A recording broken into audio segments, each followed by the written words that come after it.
All right, it is time for a full review of the Amend2 A2-20 20 round straight mags. I put about 1,000 rounds through these two magazines today. Maybe close, maybe 950, 11, 1150 or 1050. But I bought 1,200 rounds of 5.56 with me today, and I had to put at least 1,000 on these because I used one 30-round magazine on FRT just to check on something, which we'll get into, and a 20-round T-mag to verify zero on a red dot that I did just recently get. So the rest was all on these. So about 1,000 rounds, 500 or so each magazine, and there's a lot I like, and there's one thing that I don't. So let's get into it. Things to like. Here's a lower I have. Look at it.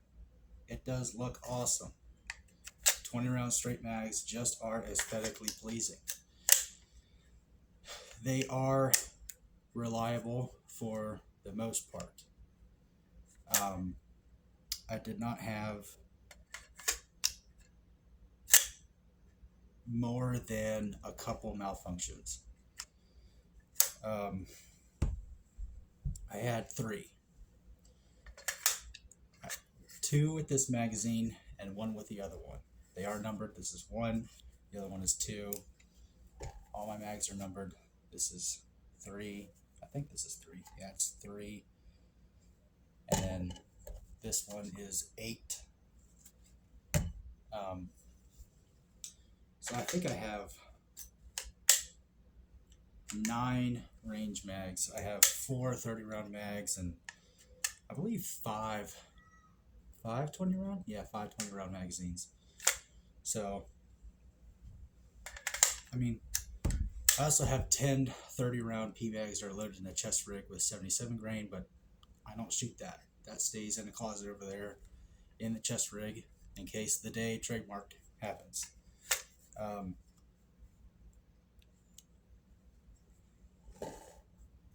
If you run these mags on semi-auto, they are fine. They worked perfectly fine with that. I didn't run into an issue under semi-auto with the follower, even though now my son is not wanting to go down for bed, but that's why he's yelling. So they do work on semi-auto. Now, when So when you put it in the third position, I ran into an issue. The issue being that my bolt carrier actually outran the magazine. And what I mean by that is if you have a Ruger 1022, you can run into this issue quite frequently. Ruger 1022s have pretty high bolt velocity. With a direct impingement, a double dog direct impingement like the AR15, what you'll run into is the bolt speed, the carrier speed moving back and forth, and actually have the bolt going forward before the magazine puts another round into position to be picked up by the bolt face. So you run into a failure where the round is trying to come up, but not because the case head is being pushed by the bolt, by the head of the bolt. It's actually on the side of the case, and it smashes it into the feed ramps. And that is simply due to the fact that the magazine spring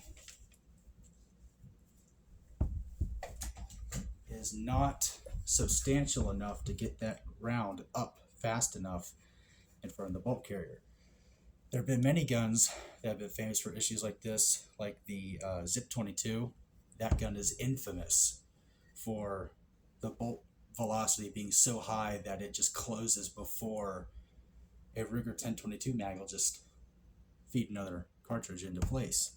So what I noticed is, I know it's the magazine spring because 2 of the failures happened when there was 3 rounds left in the magazine. So there was 2 left in here, and the third one that was on top got smashed by the bolt carrier group. In number 2 pattern magazine, this is number 1, that's the one that had 2 failures. Number 2 magazine, it happened when it was the second to last round. Now it only happened 3 times, but 3 is a pattern. So I would say if you are going to rely on a force reset trigger for self-defense, which could be legally dubious, I don't know if you should do that, but there has been the case of an actual machine gun being used in self-defense. That these are not duty rated, if we're going to call it that. They are fun, they're reliable in most cases, but if you're going to use these for serious purposes and you have to use a 20 round magazine, first of all, why are you doing that? You got 30 round mags. 30 round PMags, Gen 2 PMags are like $7, $8 at literally any box store. So you could use those. Or if you have to use a 20 round, you got the T-Mags. Those are like $25 a piece, but they do look cool. They look pretty sick. They look like HK mags. And you have the standard 20 round Magpul P-Mags. This is a Gen 3. I believe this was like $15, so not too terrible, but pretty pricey for an AR mag. Like the Gen 3 30 rounders are like $14. You can buy a shit ton of those with $100. You know, until you get like a huge amount every time you go buy ammo, go pick up a PMag. Like for real. Any wall mount that you have, like I do, they'll take a PMag. That pattern right there will actually fit on there. Now these will too, but not very smoothly, and that's because of the different angle pattern. But I think that about covers everything. One thing I did notice with this lower, and this is the old Bear Creek lower, you guys have been following me for a while, know that I upgraded from this garbage rod, and it does have all arrow parts in the upper at least. This thing is pretty much a stock Bear Creek lower, except the buffer tube and buffer spring. That is an arrow precision part. And obviously the pistol grip is a Magpul. But the trigger and all the lower parts, magazine release, last round bolt hold open, your bolt release, is all Bear Creek. Now, watch this. This is a T-Mag, okay? Goes in, drops out. I'll put it at the right angle. For the most part, it drops out. Yeah. If it were, I can't get this angle right. If it were in a rifle, where you have your bolt carrier group impinging on this magazine spring, it would push it down. This is the 20 round Gen 3 PMag. Falls free, fine. This is the Amend2 A2-20.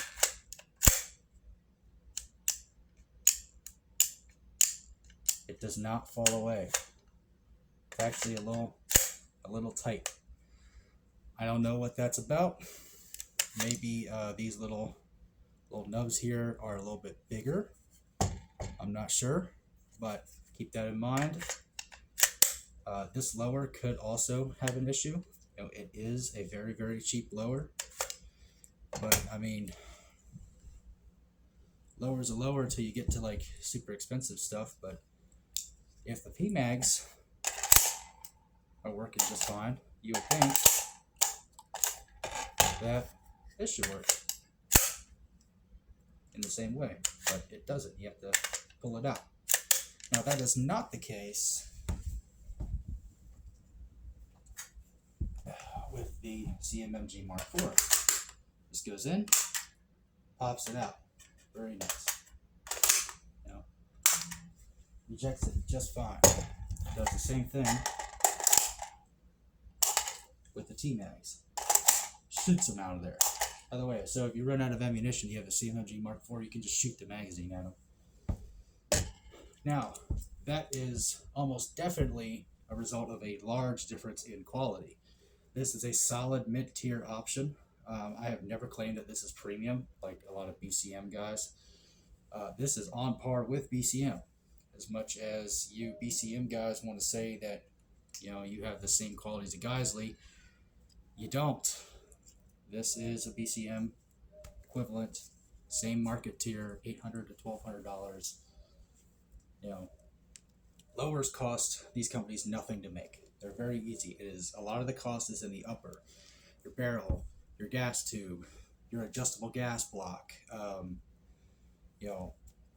All of that stuff costs the company a lot more to make than it does to make a lower.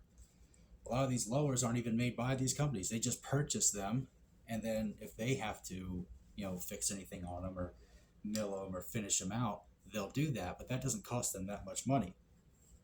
So I imagine that this lower is much higher quality than this other one, but goes to show that there are differences in dimensions of the Amend2 magazines and the Magpuls. So be aware of that if that's the case. Again, I really don't think that these Amend2 magazines are suitable for self-defense. I simply think that these are admittedly a great novelty. They're a great range toy. It did help me with 3 malfunction clearing drills. And not even like standard ones too. I have one of them. I had a bent case that I had to get out. So that's whatever. So we already know what we're gonna get with these. So in the future, if you are gonna buy these, keep in mind they're $21 a piece. If that's a steep price for a novelty, I can understand that. But I'm going to keep these. I'm going to keep running these. Probably not in full auto, but I'm still going to enjoy how good they look. And I'm still going to flex on X with the 20 round magazine. So peace and chicken grease. See ya.